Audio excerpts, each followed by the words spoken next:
আপনি কিছু বলতে চান এই বিষয়ে, যে এত জাস্টিস বা এই দিদির সাথে আমাদের যেটা হয়েছে সেই বিষয়টা নিয়ে?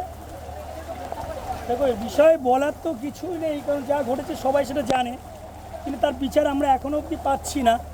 তাই আজকের এই প্রচণ্ড বৃষ্টিতে, তোমরা দেখতে পাচ্ছ প্রচণ্ড বৃষ্টিতে ছোট ছোট বাচ্চা, ছোট ছোট মানে 4 বছর 3 বছরের ছোট ছোট বাচ্চারা পর্যন্ত আমাদের এই সভাটায় যোগ দিয়েছে। কারণ এতে বুঝে যাচ্ছে যে সকলের মনে সেই আঘাতটা লেগেছে, সেই আঘাতটা যে সকলের মনে লেগেছে সেটা আমরা বুঝতে পারছি। আর যাতে এইটা আজকের আমাদের দিয়ে আরও যেটা অনেকে করতে পারে, তার জন্য এই উদ্যোগটা আমাদের নেওয়া। আর এইটা আমরা এই জাস্টিসটা অবশ্যই চাই, আর যাতে এমন হয় যে পরবর্তীকালে এই ঘটনা কেউ ঘটাতে না পারে, যাতে আমরা পুরো ভারতবর্ষ এক হয়ে রয়েছি, এইটা যেন সবাই তার প্রমাণটা পায়। আর সেইটার প্রমাণের জন্য কিন্তু আজকে আমরা একসঙ্গে হয়েছি। একদম। তার শুধু এটা আজকের জন্য না, আমরা আগামীকালেও বেরোবো, ঠিক আছে, আগামী দিনেও আমরা বেরোবো। এটা যতক্ষণ না বিচার পাচ্ছি এটা করে যাব।